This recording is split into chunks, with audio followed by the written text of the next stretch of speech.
And we're live. Hi, Lou. I'm handing over to you now as the session chair to introduce Rajiv. I think we're just having a little bit of a lag with the internet. So, Rajiv, I'm going to go ahead and just introduce you myself. And it is an absolute pleasure for everyone here at OER by Domains 21 to welcome you as our closing keynote. We have had 2 fantastic days of conversation and debate. And now we're ending up with the curious contradictions and open-ended questions, which is going to be a wonderful session. So in the comments, I can already see a few people saying hello, and I hope you keep comments and questions coming over. Rajiv, I'm going to hand over to you. Welcome to your keynote. Thank you very much, Maren. And hello, everyone. Bonjour tout le monde. Namaskar. And especially Ramadan Kareem. It is such a joy to be with you all and a real honor to be part of this incredible conference where I'm sure you'll agree every little detail has been really shouting out that this is really an open community production. I'm really grateful to be joining you from my home in North Vancouver, British Columbia, which is located on the traditional, ancestral, and unceded territory of the Squamish Nation. Today, I hope to share a few curious observations and raise a few uncomfortable questions. I don't claim to have definitive answers to these questions, but I'm rather hoping that we as a community are open to grappling with any discomfort together, honestly and thoughtfully, and that we will in fact resist the temptation to rush to problem solve by offering nice, neat, finite, discrete, and therefore incomplete answers. Here's what I would like to talk about. But before I do want to say that I'm dedicating my talk today to my grandparents, and you'll see why. I'll talk more about them as we go. Here's what I'd like to talk about. What does it mean to be open? Who gets to decide what is open enough? Is being open always a good thing? How can being open also be closed, and how can being closed also be open? Can one employ closed means to achieve open ends, or in fact co-opt open means to advance closed ends? Or if open, frankly, is the means, then what really is the end? And as I raise these questions, I will reflect on my own experiences and observations as a practitioner, researcher, and advocate, but I will also draw on lessons I've learned through collaborating with many wonderful humans and truly outstanding organizations within the open education community. But before I begin, I'd like to situate myself in the context of my own journey. And as I do so, in fact, I'd like to invite you to reflect on your own, as I think there's a lot of power in knowing and understanding your origin story as an open educator. I've been very grateful to call Canada home for the past 23 years, but I didn't grow up here. I grew up in Bombay in India. It's a mega city of about 25 million people in a country of extremes. Mumbai, as it's called today, is home to one of the largest slums in Asia, but it's also home to the most valuable private residence in the world. My childhood was a bit atypical because it was one of privilege. Here I am with my mother and my sister. English was my first language, my language at both school and at home. And here I am with my grandfather on my 10th birthday. You can see I'm rocking my yellow suspenders. Our family was reasonably wealthy, and I did not really want for anything. But privilege is a funny thing because I think it's hard to understand sometimes. I often think about it like, if you asked a fish to describe water, you don't really recognize what you have until you lose it, at least in part. And that's exactly what happened. My family unfortunately suffered a series of financial setbacks. We lost our home, and my father passed away. And the future that was so secure suddenly became desperately uncertain. And this is when my maternal grandparents took me in, gave me a home. This is me with them at 17. My grandfather, who in fact was a freedom fighter during India's struggle for independence, shared many stories with me, including about the times when he and his colleagues laid down on the roads to block the passage of British trucks in the docks. Some years later, when I wanted to pursue a higher education, they were the ones who invested in me and made it possible for me to move to Canada to study. And I remember very clearly just how much I struggled during those early years to adjust to life in a new country, far away from my family, and very, very full of microaggressions, and some not very microaggressions. But thankfully, one thing I did not struggle with was my studies, because I knew that every semester that I excelled, that I made, the dean's list, these letters of commendation would be sent to my grandparents in India. And I knew I wanted to make them proud. A year and a half later, as you can see in the picture on the bottom left, my grandparents came to visit. And by this time, I had managed to find a job. I'd started to be able to pay my own college fees. And it was the summer in Vancouver, which I have to say is a spectacularly beautiful time to visit here. And my grandparents spent 3 wonderful, unforgettable weeks with me before going on to visit with my grandfather's brother in the United States. But then my grandmother decided that she wanted to go home early. So they cut short their trip. They flew back to India. 7 days after landing in Bombay, my grandmother passed away. And 10 days after that, my grandfather passed away. Now, by itself, I don't think that this story is that unusual, because this was a couple who had been married for more than 50 years. But what I think is unusual and why this story is so bittersweet for me is that it is rare to get to spend time with people who matter so much to you just before they pass. And if I can tell you anything, it's with confidence that if it were not for my grandparents' faith in me, for their support of me, I would not have moved to Canada to study. I would not have become a Canadian citizen. I would not have become a university professor or administrator, and I certainly wouldn't be speaking to you today. And I'm sharing all of this with you because when people say that education is a vehicle for economic and social mobility, that it is a tool with which we can unlock human potential, I have to say this idea is not a theoretical concept for me. It is very much my lived experience.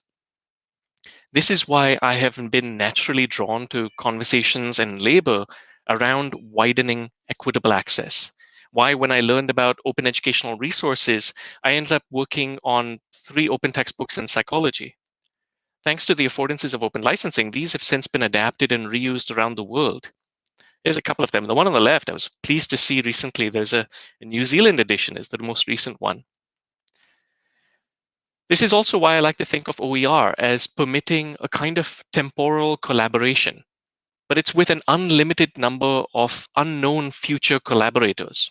It is a gift that keeps giving, and in fact, it gets more valuable each time it is re-gifted.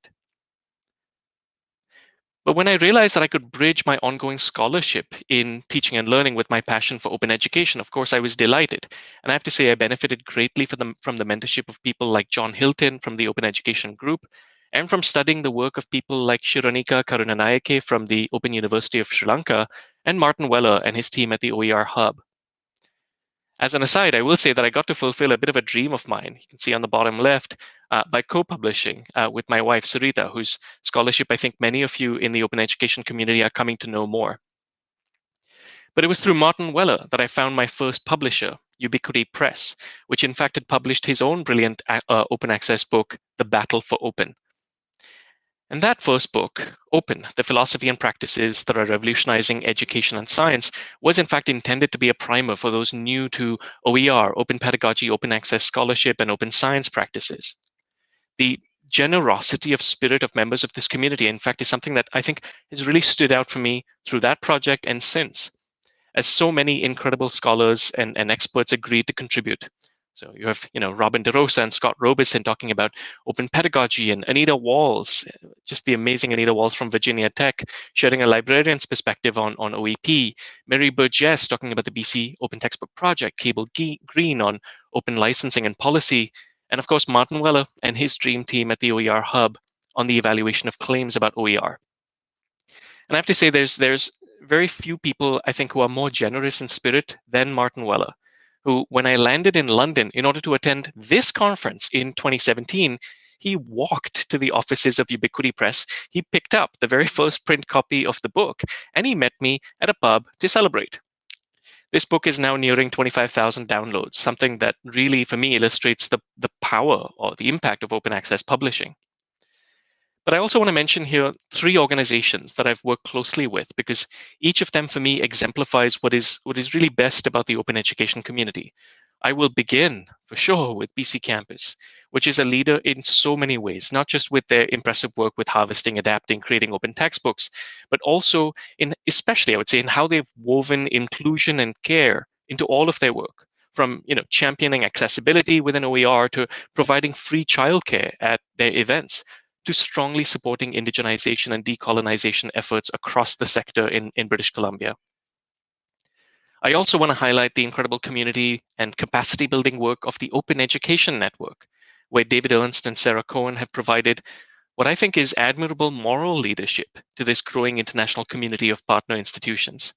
From developing and refining models of faculty development in open education to enhancing the discoverability of OER to fostering what I think is an amazing collaborative environment where colleagues from different institutions readily share their challenges and their strategies.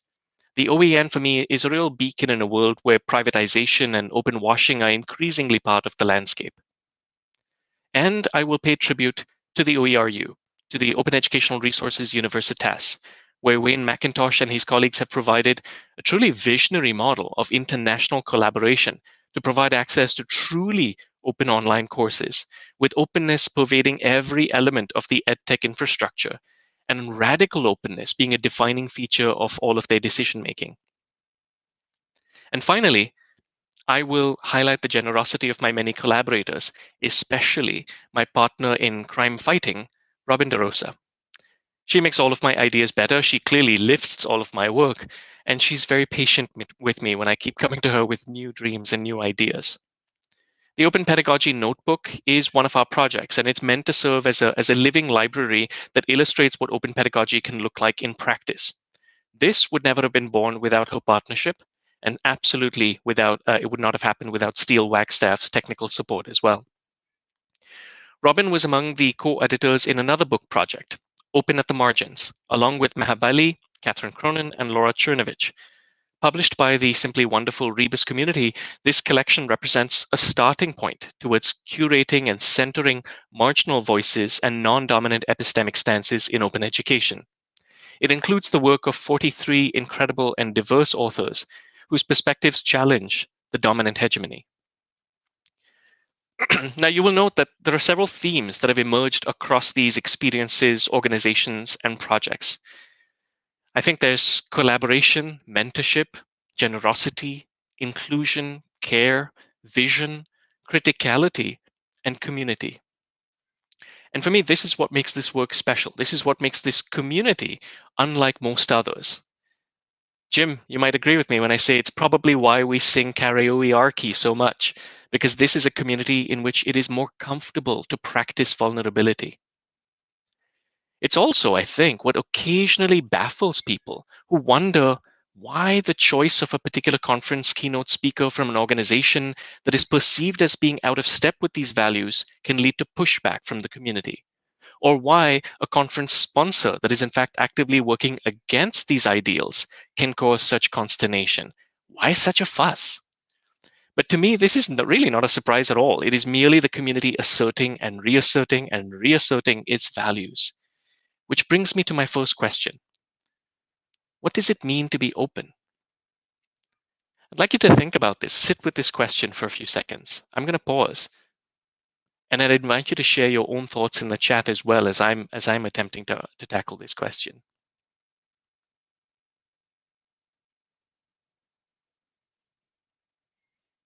When people talk about open education, definitions and discussions often focus on open licensing, or at least they begin with open licensing, especially Creative Commons licensing, right? And I get this appeal because open licensing is relatively easy to describe, and it certainly has been instrumental in advancing open education over the past 20 years. But I want to ask whether open licensing is merely necessary or whether it is sufficient for something to be truly open. Can openness be boiled down to the so-called 5 Rs that are enabled by open licensing, the free and unfettered ability to reuse, revise, remix, retain, and redistribute? Or do we mean something more than this? Is it about engaging certain practices? Is it about free access? Is it about engaging in public scholarship? Or is it about something even deeper and more amorphous, such as a set of shared values or norms? And if so, what are those values? agency, equity, care, justice. I recall that Mahabali and Mia Zamora described yesterday in their workshop that justice is something that can emerge when one works to address systemic equity issues while also embodying care in how we do this. But in case you're not familiar with Sarah Lambert's exceptional scholarship, I really want to recommend that you read her 2018 article in the Journal of Learning for Development. In it, she shows how the open education literature is aligned to social justice principles, right from the first UNESCO definition of OER. But she also shows that the principles of social justice somehow became lost along the way, being either hidden or weakly implied or simply absent in most of the influential texts that have shaped the modern open education period. Of course, Sarah doesn't just highlight the issues, she also proposes the following definition. Open education, she writes, is the development of free, digitally enabled learning materials and experiences primarily by and for the benefit and empowerment of non-privileged learners who may be underrepresented in education systems or marginalized in their global context. She goes on, success of social justice aligned programs can be measured not by any particular technical feature or format, but instead by the extent to which they enact redistributive justice, recognitive justice, and or representational justice. Now, redistributive justice involves the allocation of material or human resources towards those who by circumstance have less. Recognitive justice involves the recognition and respect for cultural and gender difference, and representational justice involves equitable representation and political voice. I'm going to keep quoting over here from Sarah's paper because it so wonderfully and clearly, I think, helpfully illustrates this distinction with the example of an open textbook. Sarah writes, providing a free textbook to learners of color in the American two-year college system is redistributive justice in action. It reduces the costs, it increases the chances of success for learners who by circumstance have less. They are marginalized in education, workplaces, and more broadly in society. But how open, she writes, is the textbook for marginalized learners if Indigenous, Hispanic, and learners of color are invisible inside the textbook, and perhaps invisible in the whole curriculum? The editing of such a textbook to include images and cases featuring more diverse communities, businesses, and people would be an act of recognitive justice. But what if the textbook features people of color, but does not value their perspectives, knowledges, or histories? What if the textbook takes a white colonial view of Black lives? If Black stories are told solely by white voices? The development or selection of a new version of a textbook, or perhaps a new resource altogether, written by people of color, where they are free to represent their own views, histories, and knowledges, now that would be an act of representational justice, to give voice to those who are often not heard. Sarah's incredible. And her words, I have to say, immediately bring to my mind the words of another incredible woman, Arundhati Roy, who wrote that really there's no such thing as the voiceless. There are only the deliberately silenced or the preferably unheard. This brings me to my second question. Who gets to decide what is open enough? Again, what do you think?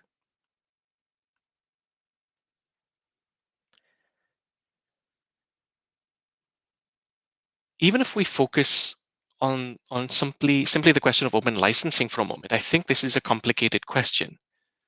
Open licensing is many things. It's a legal mechanism to increase access and amplify impact. It's an invitation to collaboration and derivation. It's a key that unlocks new pedagogical possibilities. But I've also seen it used as a stick to beat people over the head with, and a litmus test for purity. We know, for example, that there are 6 possible Creative Commons licenses to choose from, depending on what particular combination of attribution share, like non-commercial or no derivatives, is included. And of course, I'm not talking about the public domain dedication tool here. We know that these 6 licenses vary in their degree of openness, as illustrated over here. We also know that the 2 licenses that include the no derivatives clause do not permit the revision and remix of a given resource, which effectively disqualifies it from being considered OER. So we have 6 licenses, but really only 4 that most folks in the field point people to, right? Fair. But even then, I sometimes, honestly, I see rude gestures, shall I say, made in the direction of the non-commercial or the share-alike licenses. CC BY is really the way to go, is the implicit and sometimes the explicit message. And now, of course, I understand why CC BY is powerful, why it is encouraged as the default license. But I also think we need to be open to the whole spectrum. I would hate for the message to new practitioners to be that, yes, there are 6 licenses, but really only 4. And even then, we will judge you if you use any of these 3. As someone who's been working for years to grow the community of open education practitioners at my own institution, I never wish to narrow the door through which we can invite people in. Not every educator wishes to, needs to, or has the bandwidth to revise or remix a resource.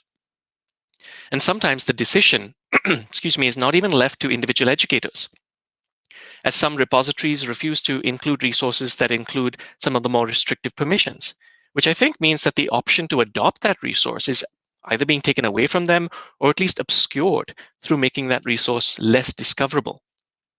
These are decisions, design decisions. I can also tell you that if you are working with colleagues who are interested in creating or adapting OER, it is helpful to widen that doorway too. I've seen enough open textbook authors who begin with a more restrictive license later choose to republish their work under a more open license to believe that presenting the full continuum of open licenses is a pragmatic approach, but that also respects the agency of authors. And speaking of author agency, I think it's been most interesting to have conversations over the years with OER creators about their motivations for selecting a given license. Sometimes I think these choices are based on their hopes, on their aspirations. And at other times, they're based, at least in part, on their fears, particularly of exploitation by commercial actors. This is precisely why we see so many adopt a non-commercial license. The notion of the irrevocability of an open license can be scary to newcomers. It's important to acknowledge that. And most educators, I think, wish for non-privileged learners to benefit from their work. And that includes facilitating the reuse and revision of their work by fellow educators. But they do not wish for their intellectual labor, gifted freely to the world, to be monetized by commercial textbook vendors. Interestingly, this exact same fear sometimes leads people to select a share alike license. The thinking here is that because any revision to their work or any remix of their work would have to be published under an identical license, they believe that this would serve as an effective deterrent against commercial vendors ever touching their work. Now, as a psychologist, this is fascinating to me because this illustrates how different motivations can sometimes lead to the same choice of license. It also shows how a choice to remain a little closed can sometimes actually be a defensive move in an exploitative world.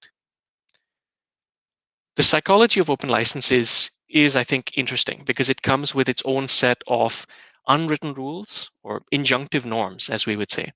On the one hand, as I've said, there is the provision of 6 licenses with the implicit discouragement of many of them. And on the other hand, there's the provision of the CC0 public dedication tool that does not require attribution, but with the implicit encouragement to provide attribution. And in some ways, this, I have to say, this reminds me of cricket. It's a sport I adore, but it has many examples of actions that are technically permitted, but implicitly discouraged. If you follow the game, you'll know that running out the non-striker who is backing up too much is one example of a behavior that is held up as within the rules, but against the spirit of cricket. And just as the spirit of cricket provides the context and culture for that sport, it is the values, I think, of open education that provide the context and culture for open licensing. The final thing I will say about licensing is this: you really cannot judge a creator by their license. And I think shaming or coercing people into greater openness is hardly in keeping with the values of open education. If we're serious about respecting the agency of authors and creators, I think we need to respect people's choice of license. I'm not sure we can subjugate agency to openness and still describe our approach as open. But let's take a step further back, maybe, and let's ask the next question. Is being open always a good thing? Again, give it some thought.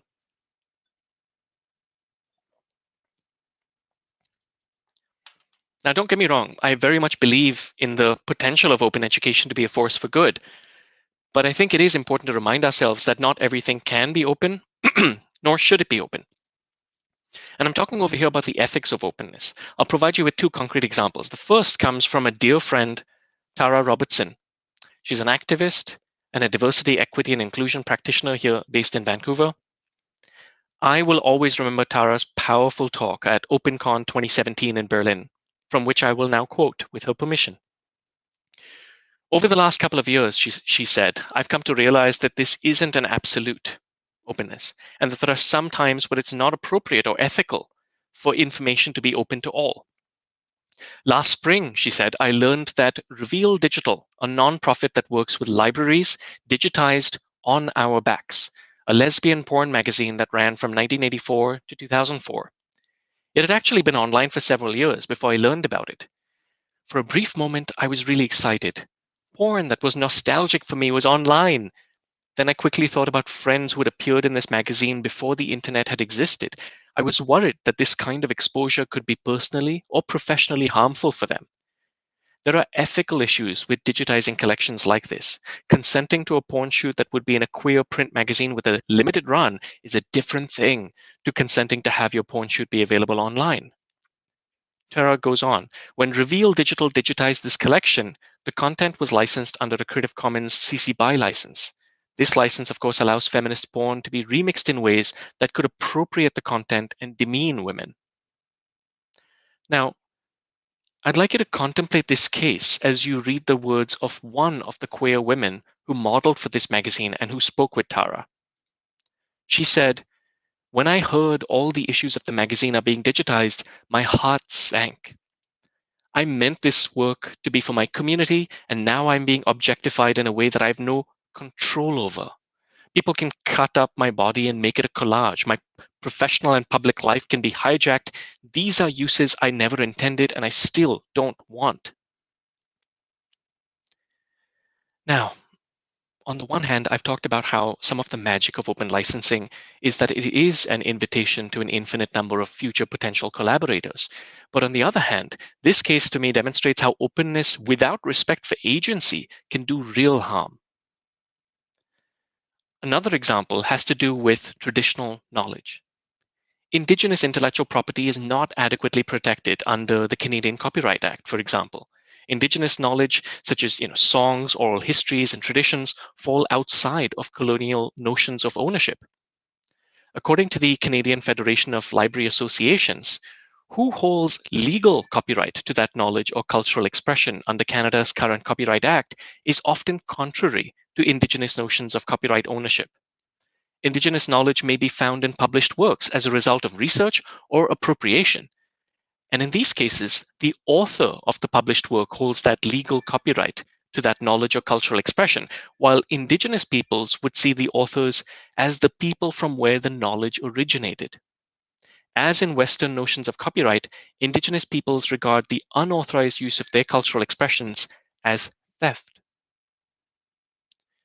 Respecting the ownership of Indigenous intellectual property is one of the reasons why the development of traditional knowledge labels has been so valuable. Developed through through sustained, I would say, partnership and testing within Indigenous communities across multiple countries, the TK labels allow communities to express local and specific conditions for sharing and engaging in future research and relationships in ways that are consistent with already existing community rules, governance, and protocols for using, sharing, and circulating knowledge and data.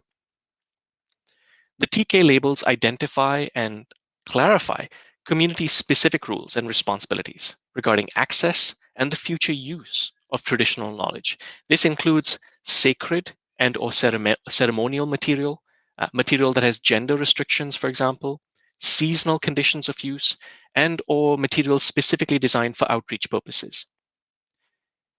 To learn more about the traditional knowledge labels, I recommend that you visit localcontexts.org. The link is at the bottom.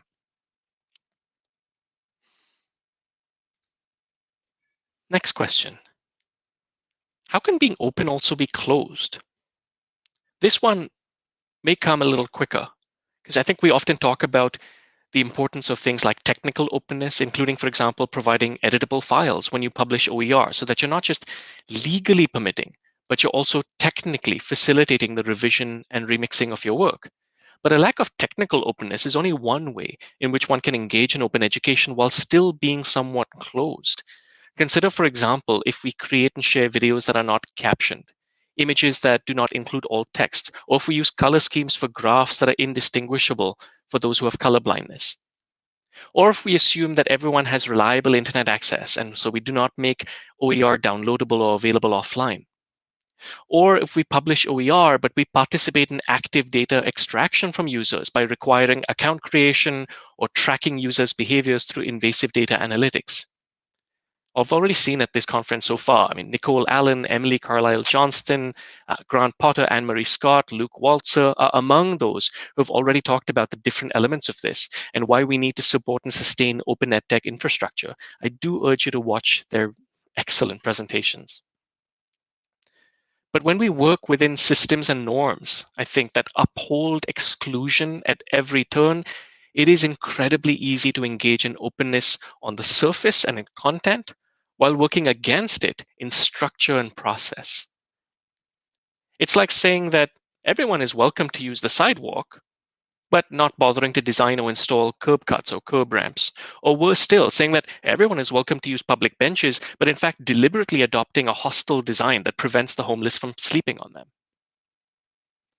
And for those who think that, we just keep raising the bar when it comes to OER, that, gosh, now you're saying it needs to be technically open. Oh, it needs to be accessible. All right, it needs to be downloadable. Oh, goodness, and it needs to respect data privacy too. My goodness. I'm going to suggest that the degree of discomfort you're experiencing is likely as a symptom of the privilege you're enjoying. If you do not use a wheelchair, then you may not wonder about why curb cuts are essential. But of course, as with curb cuts, when we make our systems more inclusive, it benefits everyone, whether it's parents pushing strollers or teenagers on skateboards. Now, of course, one other unfortunate feature of the status quo in open education is our over-reliance on voluntary and uncompensated labor, or at least severely undercompensated labor. Now, as I've written, I believe that this perpetuates an implicit form of redlining, one that reserves the capacity to create or adapt OER for those who already enjoy positions of privilege, such as the tenured or those who can afford to forego the extra income. And as a result, what we're really doing is, despite the best of intentions, the ideologies, biases, prejudices associated with those positions of privilege inadvertently become reflected and overrepresented in the available OER. This goes back to what Sarah Lambert wrote about in terms of recognitive and representational justice. Undercompensation does perpetuate and exacerbate this. But I'll also tie it to this idea. This has been said and noted many times. If you're not at the table, then frankly, you're on the menu. This also connects with the beautiful quote from Desmond Tutu that Maha and Mia shared yesterday at their workshop. I believe he said that he's not interested in picking up the crumbs of compassion thrown from the table of someone who considers himself my master. I want the full menu of rights. This is also why design justice is so important. As Sasha Constanza Schock writes, design justice is a framework for analysis of how design distributes the benefits and burdens between various groups of people. Design justice focuses explicitly on the ways that design reproduces and or challenges the matrix of domination, which includes white supremacy, heteropatriarchy, capitalism, ableism, settler colonialism, and other forms of structural inequality. Design justice, though, is also a growing community of practice that aims to ensure a more equitable distribution of design's benefits and burdens, meaningful participation in design decisions, and the recognition of community-based, indigenous, and diasporic design traditions, knowledge, and practices. What I'm saying is that we don't need tokenistic inclusion in OER. We have a couple of, people of color who've authored open textbooks in our publishing program. Well, that's a start, but did you compensate them for their labor? Or did you use openness as another strategy with which to exploit them with the very best of intentions? And did you respect their agency and choice of license, or did you attempt to squeeze as much openness out of them as possible, even without any compensation? Now, I know these questions may seem harsh, But one of the responsibilities of a platform like this is to pose the questions that others cannot without fear of facing retribution. This brings me to my next question. How can being closed also be open? And I think this is a trickier question because certainly many of us are big believers in open ed practices, but also open ed tech infrastructure. But I do think about cases where agency comes up against openness.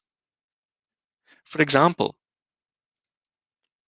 I can think about the decision by Audrey Waters some years ago to install a script on her website that would disallow digital annotations.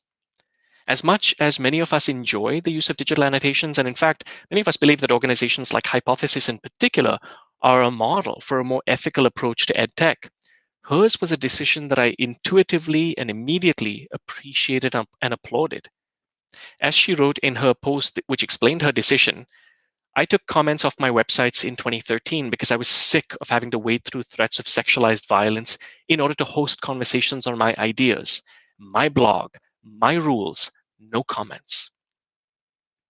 I've made this position fairly well known, she went on. If you have something to say in response, go ahead, write your own blog post on your own damn site. So I find the idea that someone would use a service like Hypothesis to annotate my work on my websites particularly frustrating. She wrote, I don't want comments, not in the margins, not at the foot of an article. Mostly, I don't want to have to moderate them. I have neither the time nor the emotional bandwidth.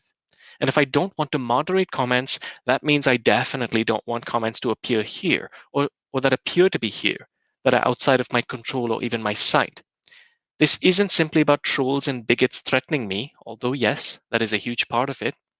It's also about extracting value from my work and shifting it to another company, which then gets to control or even monetize the conversation. Final piece of this, blocking annotation tools does not stop you from annotating my work. I'm a big fan of marginalia, she wrote. I am. I write all over the books I've bought, for example. Blocking annotations in this case merely stops you from writing in the margins here on this website. It's a breathtaking piece.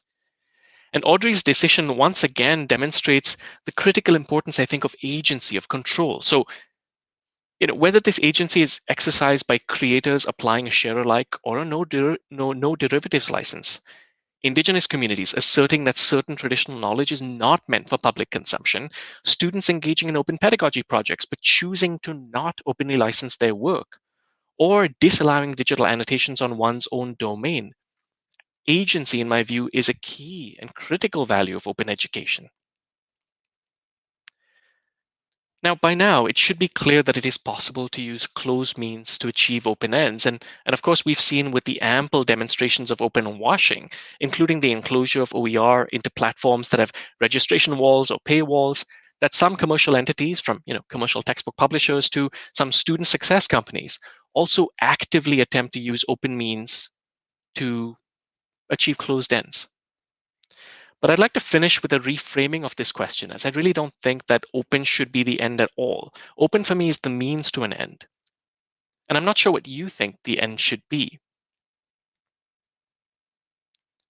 When I think about the end that open serves, to me, this resembles the values that Sarah Lambert wrote about, social justice. This is why I hold in such high esteem the scholarship of Cheryl Hodgkinson Williams and Henry Trotter, who draw on Nancy Fraser's social justice framework to better understand OER. They write, Fraser endorses the notion that justice is the first virtue, in that it is only by overcoming institutionalized injustice that we can create the ground on which other virtues, both societal and individual, can flourish. By extension, Fraser conceives of social justice as parity of participation, as both an outcome where all the relevant social actors participate as peers in social life, and as a process in which procedural standards are followed in fair and open processes of deliberation. Having said this, both the outcomes and the processes can be socially unjust, they write, in three ways, which Fraser terms economic maldistribution, cultural misrecognition, and political misframing. Now, where I find this framework most helpful is especially in distinguishing between responses to injustices that are merely affirmative and those that are truly transformative. For example, on the economic dimension, reducing the cost of education by adopting open textbooks in place of commercial textbooks is a positive, if ameliorative, response. Transformative responses would do more to address the root causes of economic inequality, such as providing stable power supply, adequate access to functioning computing devices, and affordable and stable connectivity in rural environments. On the cultural dimension, one could use OER from the wrong context, as is, and even do harm. Translating OER into local languages, I think, would be a step forward as an ameliorative response, but a truly transformative response might include remixing OER critically to engage with and challenge hegemonic perspectives. And finally, on the political dimension, you might look at IP rights, intellectual property rights. An ameliorative response would be to ensure that educators have the copyright for their own teaching materials, allowing them to openly license them if they wish and share them publicly if they wish. But a transformative response would be perhaps to alter IP legislation itself to allow for educational resources properly attributed to be shared and copied without formal permissions or obligatory fees. Mahabali, Catherine Cronin, and I sought to extend the Hodgkinson, Williams, and Trotter framework to broader open educational practices. And as you can see, we tried to articulate contexts in which, despite the best of intentions, open educational practices may be neutral or even negative, such as, for example, if it's done without student agency or choice to opt out of public scholarship, if it reproduces hegemonic knowledge, or if students are, let's say, not appropriately informed or equipped on how to engage in open practice and its risks, such as when you have marginalized students who are targeted and harassed as part of online open scholarship. Open educational practices can certainly be ameliorative if they address, let's say, economic injustice by producing resources and scholarship that become accessible to populations who would not otherwise be able to afford access. But practices like this can either be instructor-centered or learner-centered. They can be content-centric or process-centric, and primarily pedagogical or primarily social justice-focused. And these are the lines along which we will see the difference between open educational practices that are ameliorative and those that are truly transformative. In the latter case, it's marginalized groups that are involved in the design of the content and processes, and both epistemologies and structural academic gatekeeping may be challenged. This once again connects with the notion of representational justice that Sarah Lambert wrote about. To go back to the image that was on my title slide, and thank you, Brian Mathers, for your wonderful work and allowing me to do a bit of a meta remix over here. This, I think, is what I've been wondering about out loud today. I know that openness can be leveraged for justice, clearly, particularly if we go beyond ameliorative uses to more transformative uses, and if we go beyond redistributive justice to recognitive and especially representational justice. And as Maha and Mia described, justice can be served when one works to address systemic equity issues while also embodying care in how we do this. But of course, openness may also do harm. On the other hand, closed practices can certainly do harm, but we also see cases of where being closed is actually a more just choice. Ultimately, I suspect that choice itself is the key word over here, as without the agency, we are stripped of the power to toggle either of these buttons, to set the menu instead of being fed crumbs of compassion, to be welcomed instead of merely being included, and to serve justice instead of merely being open. I will leave you with the words, the powerful words, once again, of Arundhati Roy. Another world is not only possible, she is on her way. On a quiet day, I can hear her breathing. Thank you very much, everyone. I'm really eager to hear your questions, your comments, your reactions. Thank you very much. Thank you, Rajiv. That was beautiful. And you know, I choose that word really thoughtfully. Before we go to questions, I just want to say that you are luckily a man who needs no introduction, and the courage and wisdom of ending with questions in a world that tries to find sticking plaster answers has been really moving. And once you get to see the comments, then you will see that. I'm left with that sense of balancing justice and care, openness with respect for agency, and the thoughtful practices of love and care that are in all the minor gestures.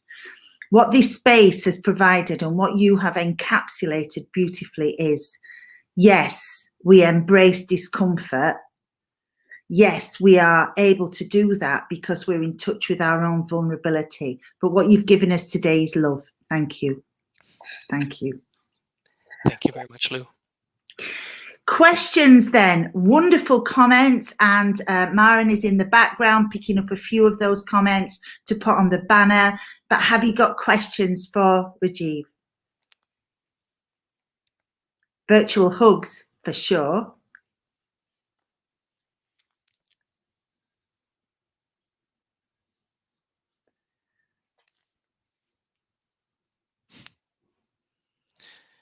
Yeah, I have to say that the cricket reference was a bit of a hat tip to a couple of people, but especially I want to say hello to Tom Farrelly for being my constant companion. Yeah, there was a real little club going when the cricket reference came up for sure. Yeah, people definitely keeping the hats back. It's just love. It's just love flowing in, Rajiv. And, you know, sometimes that is amazing. Sarah, whose work you have so beautifully described, Sarah's asking, what is next for Rajiv and KPU in terms of open and justice? You know, it's a really good question. I feel very lucky because my institution is quite serious about open education. I mean, it's part of our strategic plan. We have a dedicated office and staffing for it. We support it in a number of ways. And Sarah, thank you again for, we had a bit of a back channel coming up to this conference for being comfortable with me talking about your work like this. I think there's a number of things. I think we have a long way to go. You know, in some ways, KPU is lucky to have support and structures to be able to support this work. But we're still working within, you know, systems and broader structures that are hostile to a lot of this, and so I think that's part of the challenge is in not just doing work in open, but doing the work in the right way. And so, you know, I think we have a ways to go. We've been doing a lot of work with OER and open pedagogy, of course. The next major focus for us that we're developing is open education research, which is something we also need to be informed through ethics. And so we're looking forward to that piece. But I would say, you know, just a constant critical re-examination of our practices, ways in which we can keep improving. I would say we have a long way to go, but we're lucky to have, you know, if you know Arlie Crothers, she's an unbelievable colleague, our open education teaching fellow, Uruj Nizami, incredible, our open education strategist, and many others. So I think we're lucky to have the criticality, but I think this is the place for us now, is not just to be able to provide the opportunities, but to, you know, gently start to tweak the structures in a way that the institution won't overreact to, in a way that draws everybody to justice instead of merely openness. And it's a bit of a challenge for sure when you're engaging in culture change like this. But you know, I think we're lucky. I would say we're a privileged institution in that we have this kind of support for openness. And for me, it's about navigating how we can now move on to try and do the hard work so that other institutions can point to examples of how this can be supported and supported in the right way. Yeah, no, makes total sense. Thank you for that. And Lorna's got a great question as well. You talked about the labour and the cost of labour. How do we acknowledge and reward the labour of openness? Great question, and I am listening hard. Yeah, I have to say, I'm going to go back to the caveat at the start. I really don't claim to have definitive answers to these questions. What I do think is that we need to keep doing better. I mean, part of it is you know, there are places that do things like, if you're within a higher education institution like the University of British Columbia, having, you know, the creation of OER be acknowledged for tenure and promotion, well, that's a start. being able to compensate your authors through whether it's stipends or time. Usually it's time that's more valuable than anything else to educators. That's another piece. But I think I think this is a multifaceted question, and I think agency goes back to this in terms of, we can really go in with great excitement with the best of intentions but when we want a more inclusive team of authors, we might already be approaching that conversation with a very a sort of a pigeonholed mindset and this may be not fully conscious even, but that we want these people so we can diversify our collection, but they're not there to diversify your collection. They're there to represent their knowledge, their epistemology. So I think part of it is making sure that folks have the freedom to, in fact, engage in openness in a way that is true to their sense of justice. And so I think that's a more subtle and more important, perhaps, way to look at this than simply looking at time and money and recognition and that sort of piece. But yeah, I think this is a really difficult question, Lorna, and I think we all have to address it more and I think a lot better. Yeah. And the nuance of that is really important, isn't it? It's about a feel and an emotional wake as much as anything else. Maren, I think, is going to allow us one more question before we thank you. And you don't want to, rather one more from you than the co-chairs banging on. So Laura Pasquini is asking, what small steps or action can Open Ed folks start doing to examine their own OER work and open practice? Anything you can suggest for us? Gosh, I mean, I think there's many things, but I would say I'll borrow and learn here from Wayne McIntosh. And I mentioned this earlier. I think the vision of the OERU is really staggering, and I really think everybody needs to learn more about how they work over here. But one of the reasons why I'm so constantly inspired by the OERU is because they don't miss the smallest detail when it comes to thinking about openness. And so I looked at their example in many ways, and part of that is I think they have embraced the ethos of open source software in that release early, release often. But I mean, that really means vulnerability. That means humility. That means you're open to criticism. You're open to all kinds of negative things sometimes, and that's difficult. But so I would say creating an environment where others are allowed, others that you're inviting can practice vulnerability in a way that is safe, in a way those who can participate in your project in a way that is respectful, who can communicate with the voice being theirs. I think that's all part of it. But I think you can look at the infrastructure, the technologies, the methods, but I think a lot of this has to do with vulnerability. And for me, if we want that vulnerability, we need to find those ways to make sure that vulnerability is not as risky as it is right now. And so I think anything we can do in terms of small ways to create an environment that is more hospitable for vulnerability is an environment that upholds openness in the small and important ways. But thank you for your question, Laura. Thank you. Thank you, Rajiv, for that. Sometimes, at the end of, I'm a festival girl, and sometimes at the end of an outdoor gig, it's just a perfect moment. No encore is needed. The sun starts to set and you just know it's as good as it could be. And you've ended our 2 days as good as it could be. Thank you from my heart and from all of us for coming along. Thank you very much, Lou, and I'm so grateful to the organizing committee for this opportunity and for all of the learning that I've been able to do with all of you over the last few days. Thank you very much, everyone. You did it again. You did it again. You did it again. Woo! You did it again. Woo! Well, this was like seeing the Rolling Stones for the first time for me, I have to say. Oh my gosh. Happy conference, everyone. We made it. Wow, I can't believe we're here. There's been so much work and planning and prepping and orientating leading up to today and yesterday. So thank you, as the banner says, to all of our participants, speakers, chairs, sponsors, partners, organizers, scholars, educators, anybody who has made time for this event. We appreciate you. We see you. We thank you. I'm honored that so many people from so many different time zones have joined in. I will be sitting with this event for quite a while after the fact. I feel like I have so much homework to go back to and see all of the sessions that I didn't get a chance to watch live. So I'm really looking forward to that. Somebody else start talking, because otherwise I'll get emotional. I want to say a huge thank you to Alt, to Maren in particular. I'd like to just thank everybody who's been working in the background on stuff. So all the producers that have been working behind the scenes on StreamYard and getting all the YouTube things working so seamlessly. And I just want to thank my co-chairs, domains people, the OER, domains X, domains. It's been awesome working with you all, and just to everybody, big love to all the participants. It's been such an emotional 2 days, and I'm not sure I expected that.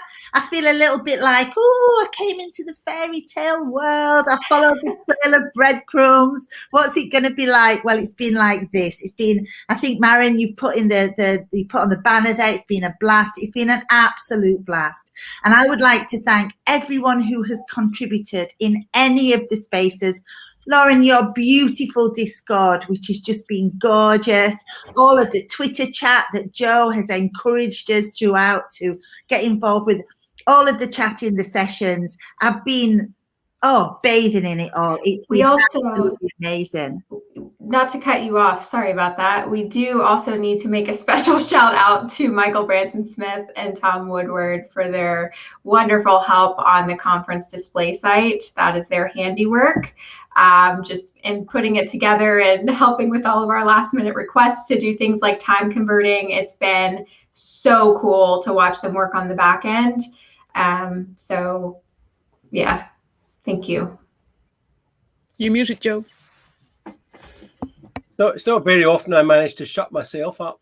So my head is absolutely buzzing. It's been a fantastic 2 days. I've chaired amazing conferences, amazing sessions. I keep worrying about what I've missed, which is the sign of a fantastic conference. It's been so good though to have the domains streams alongside the OER streams, because it knits together so perfectly.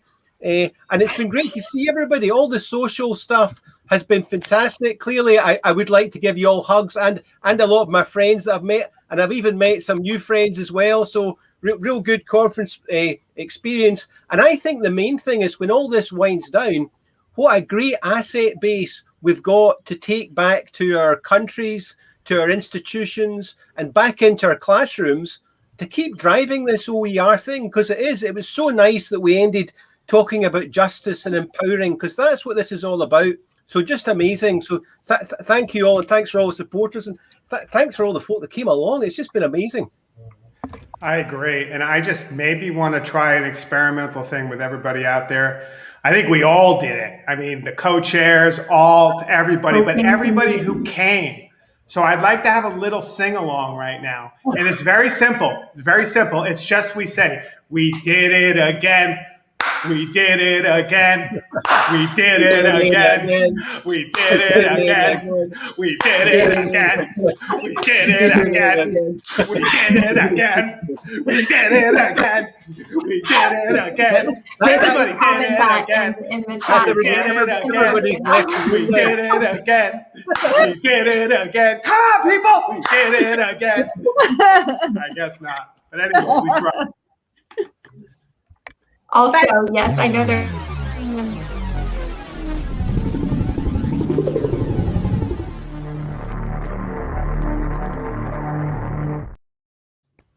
Hey! Sorry, I just thought we had one more time before we wrap up. So over to you for final words. I was just going to say also a thanks. There was a banner going around talking about the alt team working in the background. And yes, absolutely, this conference would not have happened without them. All of their emails, announcements, organizing, Emma Jane, our events manager, all of the other folks to help coordinate in the background. Thank you so much. Seriously, we see you, we hear you, and we thank you. We're still live, it says. Is that correct? Yes. Yeah. Anything else? Any final comments from co-chairs? I want to thank the people in the comments who did it again. Yeah. You folks didn't really do it too well again. They did it again. They did it again. Show it. Show the comments. They did it again. They did it again. They did it again. They did it again. They did it again. Cut them off, I think. They did it again. They did it again. Thank you, everyone, for a wonderful event. Bye, everyone, and thanks so much. Bye. Bye. See you next year.